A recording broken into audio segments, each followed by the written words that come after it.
Fitch's decision is puzzling in light of the economic strength we see in the United States, and our economy continues to grow. In the longer term, the United States remains the world's largest, most dynamic, and most innovative economy, with the strongest financial system in the world. Fitch's decision is puzzling in light of the economic strength we see in the United States. I strongly disagree with Fitch's decision, and I believe it is entirely unwarranted. Welcome to the Crypto Teacher. And you know I come back with that video just to make you think. Don't forget to like and subscribe to the channel. And guys, we have Janet Yellen on the Fitch decision. And guys, we know she's an NWO chess piece. And we have Jamie Dimon on the Fed. And actually, he came with the truth. Some of the truth, but he came with the truth. Talked about Basel III, increasing the capital requirements. Says it's going to affect housing and small business. And who told you that first? That's right, the Crypto Teacher. We know small business run America. Once small businesses go down, these small banks, unemployment is going to start speeding up. And we know what the NWO want to do. Bring in the robots, algorithms, and drones. So therefore, they can take over the economy and the sheep go inside the metaverse. And Jamie Dimon says he's not worried about the Fitch decision, but oh, don't worry, there's a storm coming down the road. So guys, you know you better be wary. And then we have Jim Cramer, talks about yield rates, and Jim Cramer gave us the truth. As yield rates rise, we know stocks and cryptos are going to pull back. And when Jim Cramer says don't worry, you should worry. Because we know to do the opposite of what Cramer says. And remember, the Crypto Teacher told you, because he knows when it comes to the New World Order, it's all planned out. You have a wonderful day. But to your point, the consumer has been more resilient than expected. Some of that is... but more because we spent $5 trillion over the 2 years of COVID. Right. That is extraordinary money that went to the hands of consumers and small businesses. So the government did the right thing to get us out of this terrible COVID. Remember, unemployment went from 4% to 15% in, I remember, like 3 months. But we continue spending and we continue QE for too long. And we're paying a price for that, and hopefully it won't be too big a price. What do you think the price will Well, ultimately I said it'll be higher interest rates, and I don't know what it's going to do to the economy. In terms of the consumer, do you think they fully absorbed that stimulus yet and absorbed the period of low interest rates we've seen for so long? You know, will we ultimately start to see the effect of that, when the tide rolls in? Yeah, that's what I'm talking about, the storm clouds down the road, or, fiscal spending, QT, higher rates. We haven't had the full effect of that yet. I don't know what that's going to do. I don't want to guess about it. I don't know, and I think when people spend their time forecasting the TV, they're mostly wasting their time. Do you think the Fed's done a good job? I think they did a good job early on. I think it's quite obvious there was too much. It wasn't just their job, fiscal spending and monetary spending. I think they took too long. They've kind of said that. They caught up by going to 5%. They made sense to, pause for a while. We're going to see. They may have to go a little higher. I don't know, but they've caught up. I have enormous respect for Jay Powell. Let's talk about the Fed in terms of regulation. Because last week we saw the Basel III endgame, Basel IV, some people call it increasing capital standards for especially the largest banks. Is there some way someone can actually quiet that group down over there? Okay, yeah, sorry. Is that a metaphor for... What? I don't know. Maybe we can. So higher capital requirements for you all. What do you think is the overall impact from these new rules that have been proposed? First of all, I just want to be blunt. It's hugely disappointing. I think these rules are I've always thought G-SIFI was a joke. Now we have operational risk capital, which I think is equally bad based on models which kind of make no sense to me. And if I was the Fed, I'd be very careful about saying their models are perfect. Remember, their models didn't show inflation and they didn't show 5% interest rates and stuff like that. They lack transparency. I don't know what they want the outcome to be, but I think they should be saying, here's what we want the outcome to be. And it can't be just safe for banks. We have the best financial system in the world. I don't think there's a lot of calibration among, we have hundreds of rules. Very little calibration among the rules. And it can have a real effect on, if they want to push all mortgages and all small business banking or banks, so be it. They should tell the American public that. And so they and it'll have real effect on consumers. So I'm going to say just mortgages. The way that I've read it so far, and more detail to come, it's going to make it much harder to make a small mortgage and a mortgage to a lower FICO person.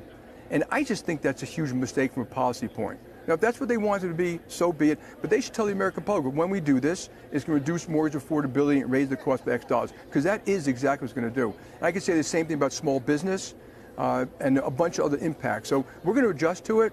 I'm not sure it's the right thing for America. And we're still reading all the details. It's 1,000 pages long. I also want to point out it's 10 years after the crisis. So this has been going on for a long time. We need certainty, policy. The stress test clearly didn't work.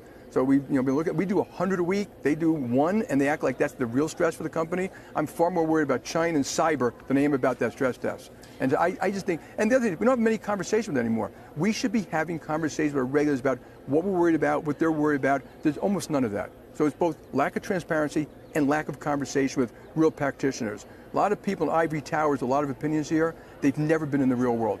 I'd like to see them get in the boxing ring one day. Because Fitch, big news today, obviously, is the downgrade of U.S. debt down to AA+. Yeah. What's your take on that decision? Yeah, I'll give you a couple of quick things. It doesn't really matter that much. The markets decide. It's not the rating agencies who make these big decisions. Number 2, they point out some issues which we all knew about our debt ceiling crisis and things like that. But number 3, most important, the American public, this is the most prosperous nation on the planet. It's still the most prosperous nation on the planet. It's the most secure nation on the planet. And I would point out to the rating agency, that there are a bunch of countries rated higher than us, like AAA, but they live under the American enterprise military system. To have them be AAA and not America is kind of ridiculous. These are countries like Canada and others. Yes. In terms of the actual decision-making behind the downgrade, it had a lot to do with political brinksmanship surrounding the debt ceiling debacle, the deficit itself. I mean, do you agree with any of those? Look, those are issues.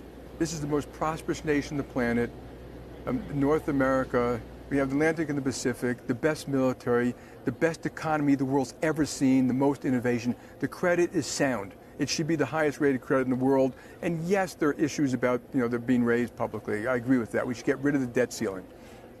We should get rid of the debt ceiling. We should get rid of it. It's used by both parties, and it's always used in a way that makes it very difficult. We need certainty in the world, and we should have more of it. No idea what some big, bad event means to the market. So what do? We figure we might as well sell. That's how I feel about Wall Street's reaction when Fitch, the ratings agency, took our country's debt down a notch last night thanks to our dysfunctional federal government. They know nothing! Fitch previously rated our debt AAA, and now it says we're AA+. The decision came out of the blue and helped bring us a torrent of selling, Dow tumbling 348 points, S&P plunging 1.38%, the NASDAQ plummeting 2.17%. Does the wholesale dumping of stocks make sense, though? Actually, yes, if you're a portfolio manager who abandons stocks when interest rates go up, which is what happened pretty viciously in the wake of the debt downgrade. Treasuries seemingly can't be worth as much as they were before Fitch decided to hammer. So the thing goes, stocks therefore can't be worth as much either, as hundreds of billions of dollars change hands based on the direction of bond yields. When those yields go up, rates go higher, people automatically sell stocks. All right, look, I am not concerned for our nation because of the Fitch downgrade. Going to a different economy, and we're going to be learning more about that as we go. But clearly, we're learning that things can be done from remote locations. We're learning that technology can replace people even more than we thought. We're not going back to the same economy. We're recovering, but to a different economy, and it'll be one that is more leveraged to technology. And I worry that that is going to make it even more difficult than it was for many workers. In Silicon Valley, and my friends who work in technology know that what we did to the manufacturing workers, we are now going to do to the retail workers, the call center workers, the fast food workers, the truck drivers, and then even bookkeepers, accountants, insurance agents, lawyers, and on through the economy. So what happened to the manufacturing workers is a very clear sign. And so we'll import Chinese-based CBDC technology. So it's going to be CBDC in a box provided to you by the People's Bank of China. But every stock, every bond, every currency, every commodity, every piece of art, every private business, every piece of real estate will eventually be a token on a blockchain, an entry on a ledger, permanent and immutable. We will have truth instead of trust, and we will save over $7 trillion a year. 6 to 8% of global GDP is wasted by the friction of the trust industry that's necessary when you have dual entry accounting. With triple entry accounting, which is what a blockchain is, we get rid of all of that friction. It's a beautiful future. Like what you see in China and their social credit scoring systems, right? If we get identity wrong, it could be a tool to enslave humanity. And if we get it right, it could be a tool to liberate humanity. And as an American, I'm obviously rooting for the one that's on the side of freedom. Bitcoin is an international asset. And also, I do believe the role of crypto is, it's digitizing gold. I actually believe this technology is going to be very important. Look at it. We have been part of a huge revolution in investing through ETFs. We believe that ETFs will be changing the whole way we invest. Many people still use it as a means, people are investing it for indexing. No, the majority of people who are putting money in in ETFs are active investors that are buying exposure. The entire bond market is being transformed as we talk right now. I believe the next generation for markets, the next generation for securities will be tokenization of securities. And if we could have that distributed ledger that we know every beneficial owner, every beneficial seller, we all have our code of who's buying, who's selling, instantaneous settlement. And think about it, it changes the whole ecosystem. Cryptoteacher and the New World Order book, plus the 3 kids books. It's time to re-educate. Also, new to cryptos, Coinbase, Bitrue, Binance. Do not forget book links and crypto links are in the description. The stock channel, guys. Don't forget to go like, subscribe, spread everywhere. You have your Kobo, your chip stocks, your banking, your gaming. While everybody's sitting at home, get on stocks, the Seaver, the biotech stocks. And while everybody's at home wishing they were still getting that free money, what are they doing? Drinking and smoking weed. Don't forget about those stocks, and you have a wonderful day. The most powerful person in the world is the storyteller. The storyteller sets the vision, values, and agenda of an entire generation to come. Steve Jobs. And guys, I truly believe in this. When you look at the New World Order, they're the storytellers. And that's the reason why I wrote my New World Order book. But guys, now it's time to change the current generation. And I wrote 3 kids books. I love the Trinity because I understand the power that's in it. So I have 3 books. We have an opportunity to change the generation, to educate. Not just me, but I want to show you that I take action on a daily basis. And I want you to take action on a daily basis. Whether it's your job, whether it's in your community, we have an opportunity right now to educate the masses. I posted this on my Twitter account. Please share, but this is a short clip of the 3 books. There's going to be a clothing line and action figures. Please get these books for your kids, nephews, cousins, friends, so therefore we can start the re-education now. Because as we see, the 4th Industrial Revolution foundation is definitely here. Robots, algorithms, drones, taking humanity out the picture. We have to re-educate. But let's get into the video. Part 1.